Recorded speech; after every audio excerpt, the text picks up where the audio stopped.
For most of human history, wolves were monsters. If you were a human living 30,000 years ago, hearing wolves at night meant danger. You were small, slow, and surrounded by predators that could smell you from miles away. Wolves hunted in packs.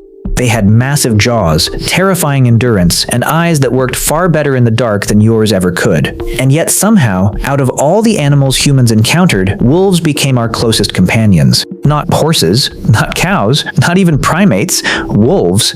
Today there are more than 900 million dogs on Earth. They sleep in our beds, guard our homes, detect bombs, herd sheep, rescue people from avalanches, and wear little birthday hats while sitting next to cakes. But dogs were never planned.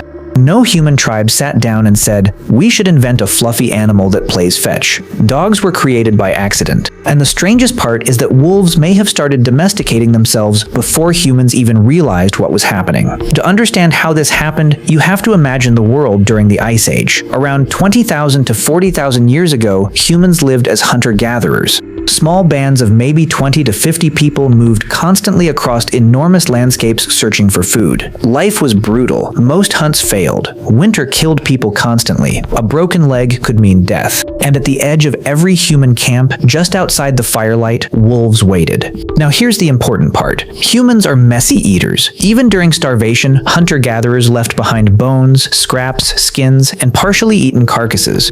To a wolf, a human camp was basically a moving pile of free calories. At first, wolves probably approached cautiously. The bold ones crept closer. The aggressive ones got speared. The terrified ones stayed far away and got nothing. But somewhere in those wolf populations, a few individuals were different. Less fearful, less aggressive, more curious. Modern genetics suggests some wolves may simply have been born more comfortable around humans, and over generations, those wolves survived better than the aggressive ones. Instead of risking injury hunting dangerous prey themselves, they could simply follow humans and eat leftovers near camp. Over time, evolution slowly filtered wolves based on personality. The friendlier wolves got more food. The calmer wolves stayed closer to camp. The hyper-aggressive wolves died. And eventually, those wolves began changing physically too. This sounds fake, but scientists have actually watched something similar happen in real time.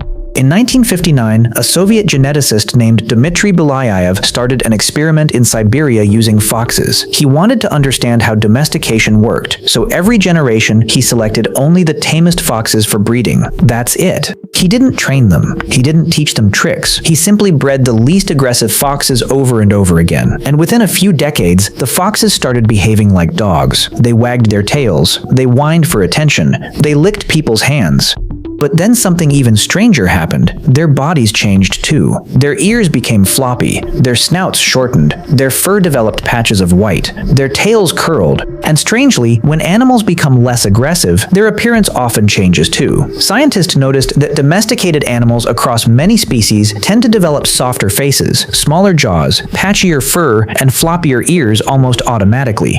The first proto-dogs may have started looking less intimidating long before humans intentionally bred them. Imagine standing in an Ice Age camp and seeing wolves nearby that looked slightly smaller, slightly calmer, slightly less terrifying than normal wolves. Not pets yet, but not fully wild anymore either. And this may not have happened in just one place.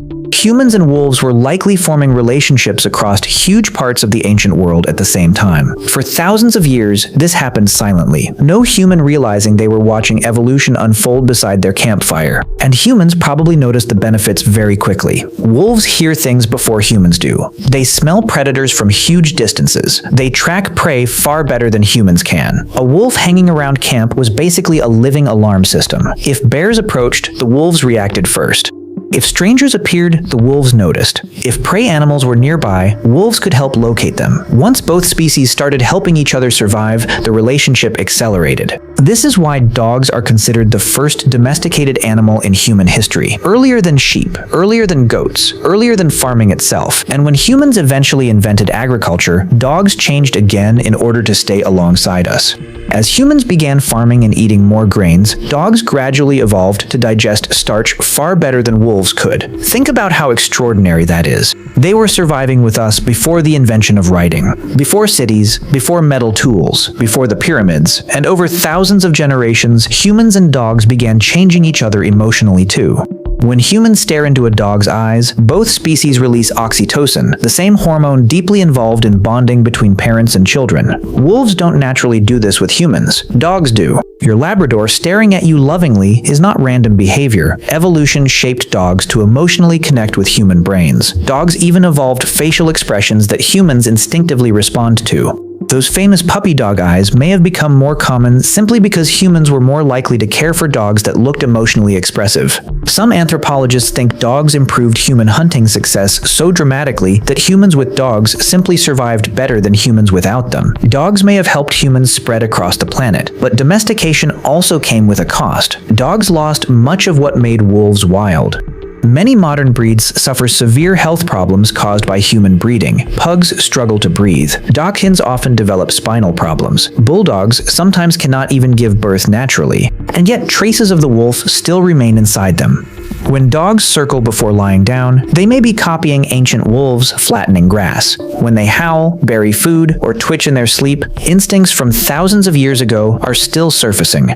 Inside every Chihuahua and every Husky is the shadow of an Ice Age predator. And maybe that's why dogs feel so different from every other domesticated animal. Cats live near humans. Cows tolerate humans. Horses work with humans. But dogs joined humans. They slept beside us while predators circled beyond the firelight. They crossed frozen landscapes with us. They guarded sleeping camps. They followed us into storms, migrations, wars, and entirely new continents.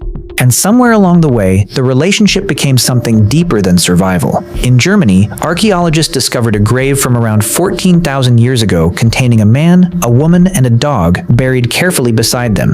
The dog had suffered from a severe illness as a puppy but survived for weeks or months afterward, which means humans likely cared for it intentionally. Think about that for a second. Ice Age humans struggling to survive in one of the harshest environments imaginable were still spending precious food, time, and energy nursing a sick dog back to health. That is not just usefulness anymore. That is attachment, friendship, maybe even love. For thousands of generations, humans and dogs shaped each other's survival, all because a few wolves became slightly less afraid of campfires. No master plan, no grand invention, just scraps beside a fire, cautious animals creeping closer in the dark, and evolution slowly turning fear into one of the greatest partnerships in the history of our species. And tonight, your best friend is probably going to fall asleep somewhere near you without knowing that this friendship actually began tens of thousands of years ago. But now you do.